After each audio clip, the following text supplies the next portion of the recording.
Shalom, when the stuff, souls but giving no praise to Yahweh, Ba'ashem, Yahushua, Ba'ashem, Kadash. Double honors to the apostles of Great Millstone, and honors to you brothers doing the work, the most in truth and in sincerity. Yahweh's real name of whom the world he recalls God, Jehovah, Yahweh. His real name is Yahweh. Son's true name is Yahushai. I don't know pray Yahweh, Ba'ashem, Yahushai, but in Hermening that and Shum, meaning names Yahweh, the name of Yahushai.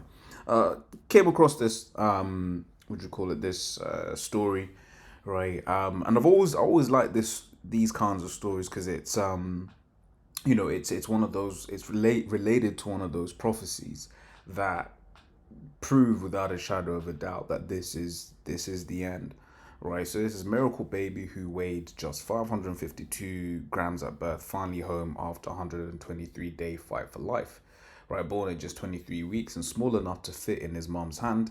Baby Zaid survived sepsis, major surgery, and months in ICU before finally returning home to his family after defying the odds, right?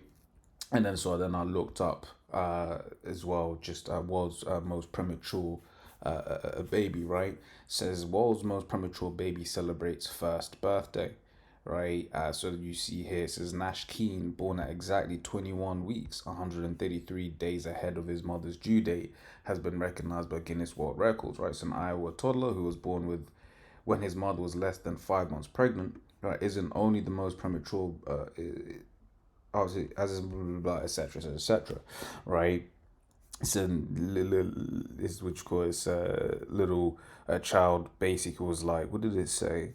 Only weighed 10 ounces, 283 grams, which is about the size of a soap bar when he was born, right? And spent the next 6 months in the hospital's neonatal intensive care unit before being allowed to go home. Okay, so once again, it's like, it is a question of, why do I find this so interesting, right? Why do I love stories like that, right? So this is Second Ezra 6:21, right? And this is in my I did a stream a while back, a video a while back.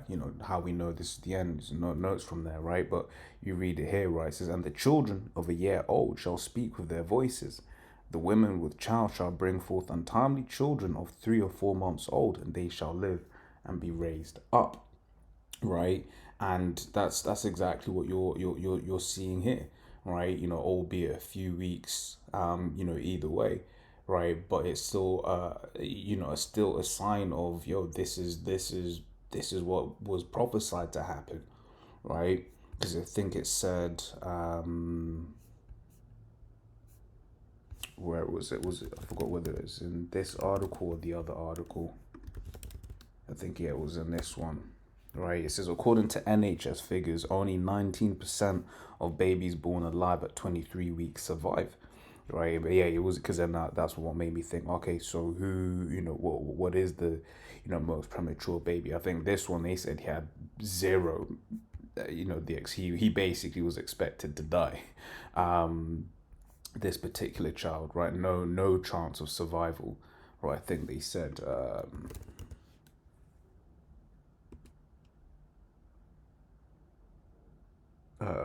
what was it? Yeah, no, I forget where it is, right? But basically, yeah, at this stage, no chance of survival. But we are now at a point in terms of technology, in terms of, basic the world, where actually this is just a thing that happens, right? You can have quite a premature baby, and that baby survives, right? And this is fulfillment, of this precept here, right? Now, one thing that I know in the preset, sometimes it will use a different time frame, right? So for the sake of it sounds okay, cool, according to the scriptures, right, in the time that this was written, what is meant by 3 or 4 months, right? So in this context, untimely children of 3 or 4 months means which called children delivered. I really don't like this word. You can say it's the technical term. I just personally don't like it. So because people use it to basically justify murdering young children, right? This is after only 3 or 4 months of pregnancy. That is extremely premature, right? Miscarried aborted births, not children who are already 3 or 4 months old after birth, right? So several modern translations make that clear. Pregnant women will give birth after only 3 or 4 months, and the premature babies will live. The translation note on 2nd Ezra 6:21 also explains that the phrase as premature children at 3 or 4 months, and says these are ominous end time signs, not ordinary births, right? So when you're seeing this is an ominous end time sign, right? As we're seeing here, right? So it goes on to say, for the time period, the core of Second Ezra is often called Four Ezras in chapters 3 to 14, right? Is usually dated around the late first century or about 100 CE, after Roman destruction of Jerusalem in 70 CE. So 3 or 4 months would mean roughly 3 or 4 ancient calendar lunar months, right, into pregnancy. Yeah, or approximately 12 or 16 weeks, give or take, right? Need to double check that time period. That time period seems a bit off. But yeah, so it goes, yeah, 3 or 4 months. It says, yeah, so 12 to 16 weeks, right? So the point of this verse is shock and reversal. Babies that should not survive at all, right? Born at only 3 or 4 months do survive and are raised up, right?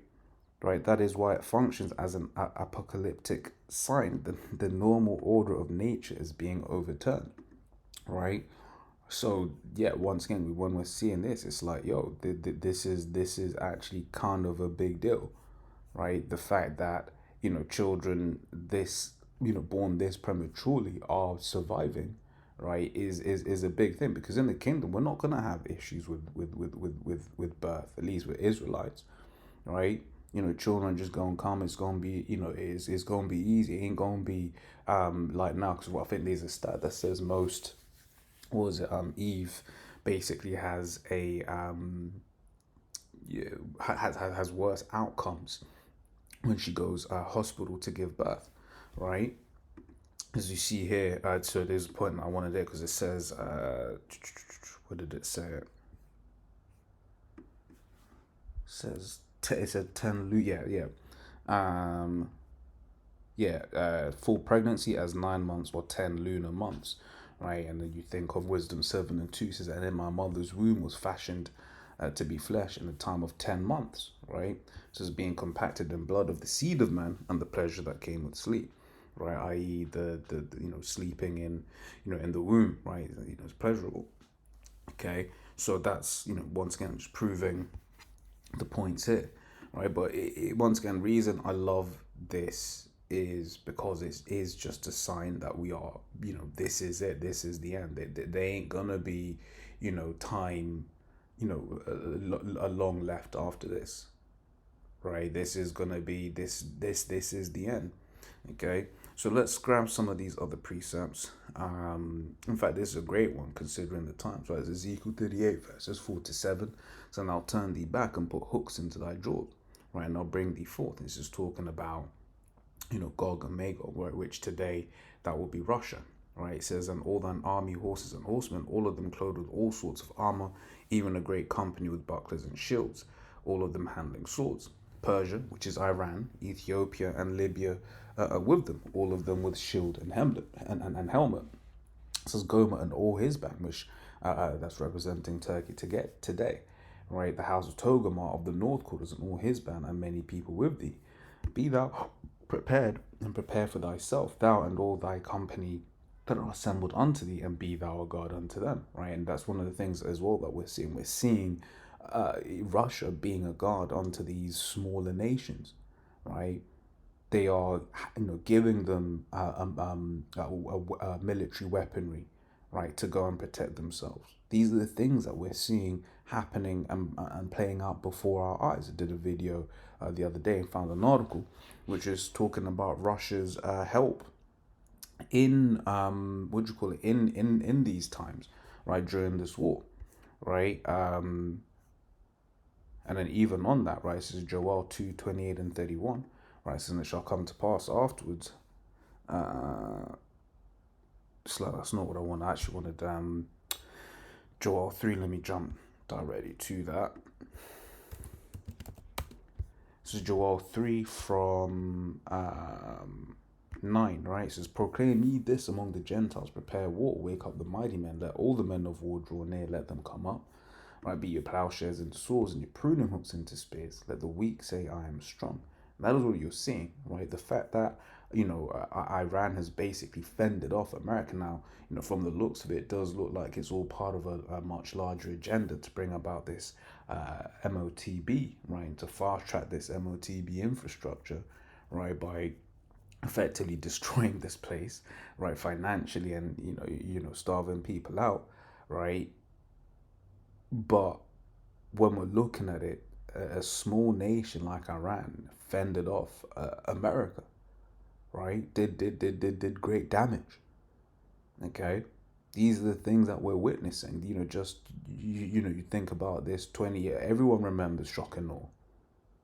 Everyone remembers shock and awe, and that's one of the things that some of the commentators have said that they've been saying. All the years that they've been under sanction, Iran has been preparing, right? And then one of the things I remember listening, someone was saying how Iran would have seen what happened during shock and awe, and were like, yeah, but we're going to have to move our weaponry underground, right?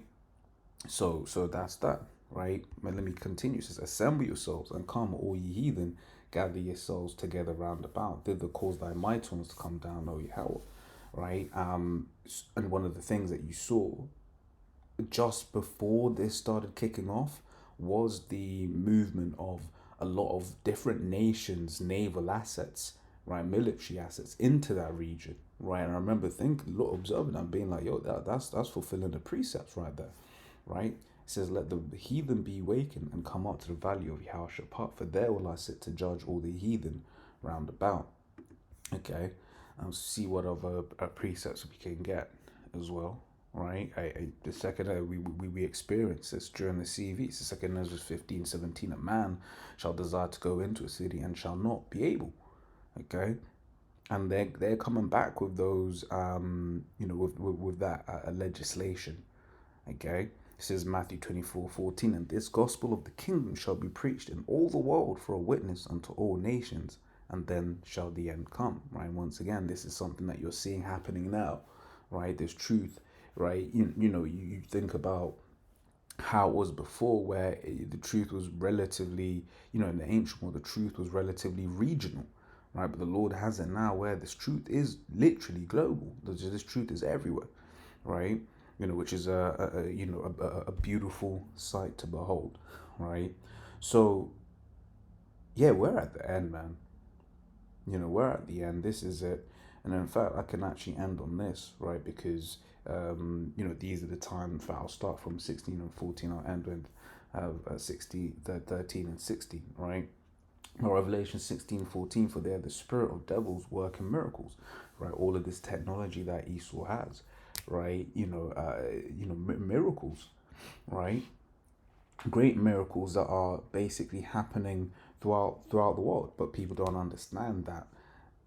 This, like when you start talking about the brain computer interface and stuff like that, that those miracles, right, are miracles to your destruction, right? As we're about to read, right? But let me finish it. It says, which go forth unto the kings of the earth and of the whole world to gather them to the battle of that great day of the Most High Almighty, right? So yeah, it says Revelation 13:16 now, right? It says, and he calleth all, both small and great, rich and poor, free and bond, to receive a mark, right? Charagma, right? That MOTB, that chip, right? Well, I'm going to start calling that subdermal implant, right? To receive a mark in their right hand or in their forehead, and that no man might buy or sell, save he that had the mark, the name of the beast, or the number of his name, right? So when you're watching, one of the things you're seeing is the implementation of this technology globally, right? Nations that you wouldn't think would care about, or at the very least, it wouldn't be in in high priority to have these systems in place. Those nations are building these systems, right? Those nations are changing their financial system. Why? Because this is the next big thing, and all of these different nations are in cahoots for it, right? So as always, laws of God's edifying. Till next time we say, Shalom.